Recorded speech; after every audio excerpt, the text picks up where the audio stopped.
Hi guys, and welcome back to the channel. Today I have another lens to talk about. This is the Nikon DX 35mm lens. So you might be asking yourself, is this still worth using in 2026? And we're going to talk about that. We're going to talk about where this lens excels, where it shines, and maybe where it doesn't. So let's dig in. As I've always said, there is no one lens that is right for every photographer. So I encourage you to do your research and see if you think this is a good fit for you or not. There's no good lens or bad lens. It's just, does it fit your style or not?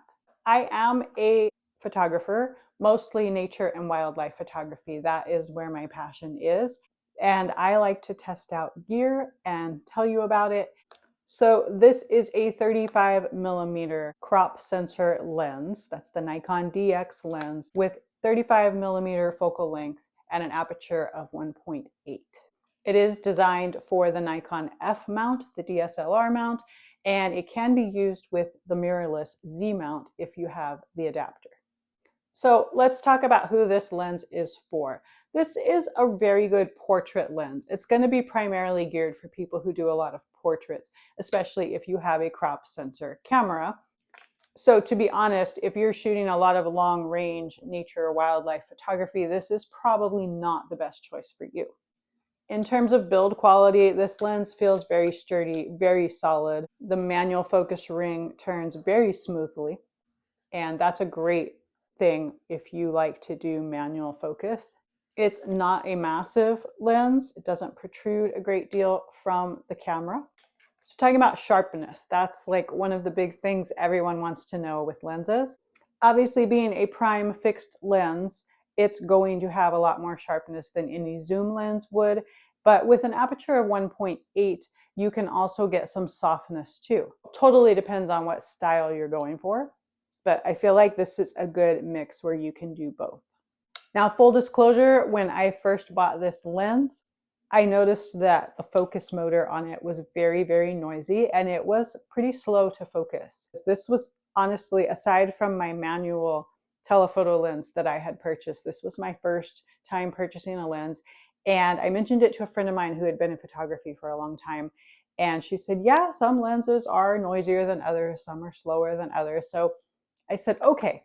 But as time went on, it got slower and louder, and I was really struggling to get it to focus. And I reached out to the company I bought it from, and they actually exchanged it for me. They told me it was a defective lens. So that can always happen with any lens. So if something seems off, definitely check and see if you can get that exchanged. This one focuses great. Yes, I hear the motor like I normally hear the motor on all lenses, but it's not excessively loud like the other one was, and it focuses very quickly and nice. This lens also has a switch on it where you can have it on manual or auto. You can choose, you can do either, or you can switch it over to just manual without any autofocus. So looking at the pros and cons of this lens, the pros, it is an excellent value for the price point. This was under $200 when I purchased it. It was like $180, $190, I believe. It does have surprisingly good sharpness, and it gives you really great bokeh, or some people say bokeh, or that blurry background that you can get from this low aperture is amazing on this lens. And where this lens really shines is the aperture and the fact that it works so well in low light settings. And that is actually what led me to buy this lens. I have said before that I was very strategic in purchasing lenses. I didn't just want to end up with a whole bunch of lenses that I wasn't really using. And what happened was my son was doing karate. He started before I got this camera, and I was trying to take pictures on my smartphone. All of us moms were sitting on the sidelines trying to take pictures of our kids on our smartphones, and it wasn't working well because it's very fast motion and you're trying to get those exact shots. And so what I ended up doing was just videoing, because, you know, there's katas and weapon forms and like takedowns, and they're all sort of choreographed. And so it is actually really nice to have a whole video of that. So then I would pause the video and screenshot certain points of it and print those out as my photos. So when I got this camera, I really thought I'm going to be able to take amazing photos at karate because of the shutter speed. and it wasn't working. I was taking it with my kit lens, my 18-55 kit lens, and the pictures were all just super dark, super black. I would raise the exposure and they were just grainy and green and just horrible. So I was on YouTube trying to figure out what this issue was, and I really could not figure it out. It took me quite a while, and I kept, I'm searching, photographing martial arts, photographing karate, I kept going and going. I couldn't find anything. One day I stumbled across a video that was about photographing basketball. And I don't know what led me to watch it, but I did. And it solved the problem because basketball is very often also an indoor sport. So that was the point. The point was that karate is an indoor sport with very poor lighting. And when you have high shutter speeds to freeze the action, you need really good lighting. Bingo. I got the idea. The idea of it was you needed a lower aperture to get more light into your photos. So this was the lens that fit my budget and had a super low aperture, and it worked.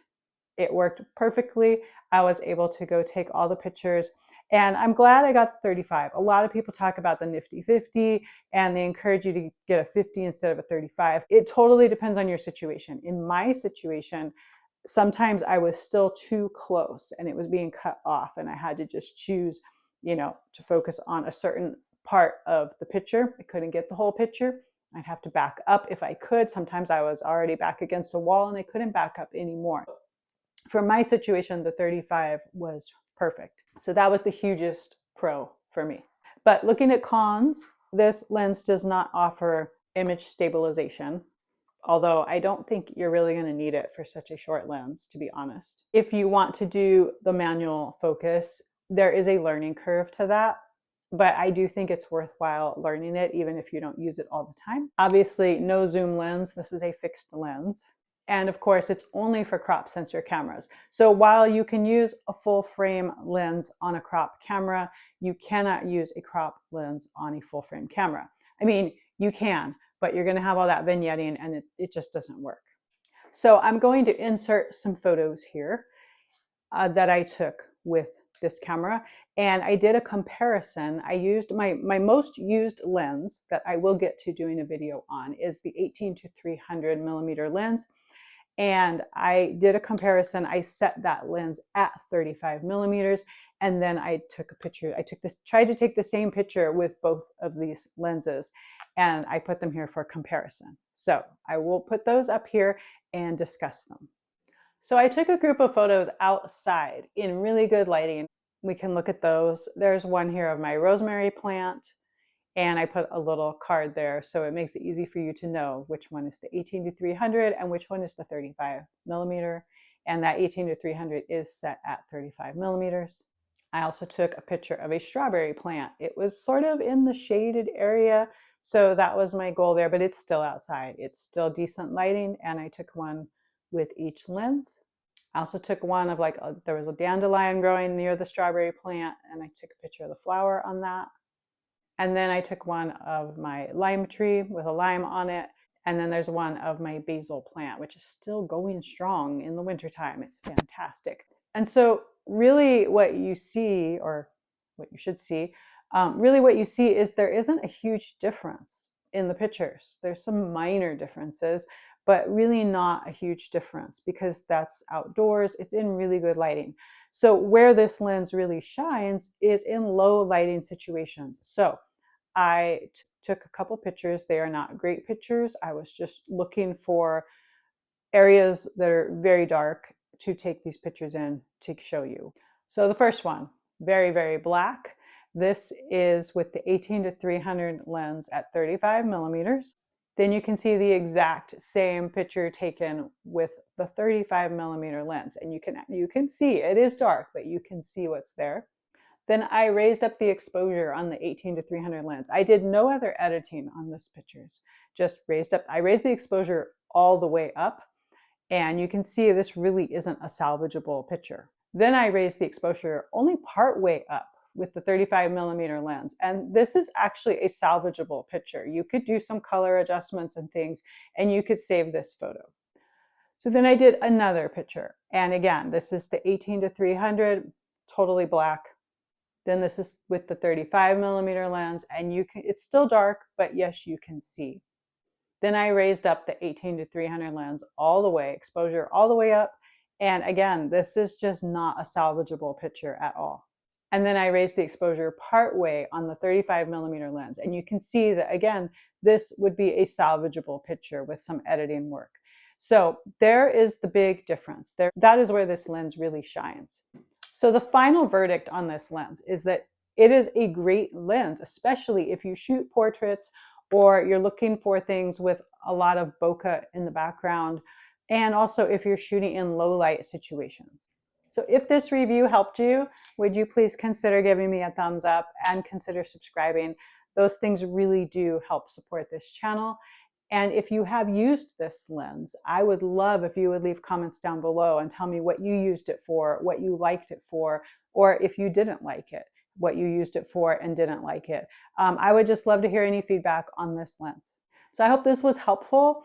Thank you for your time. Have a great day, guys, and God bless you.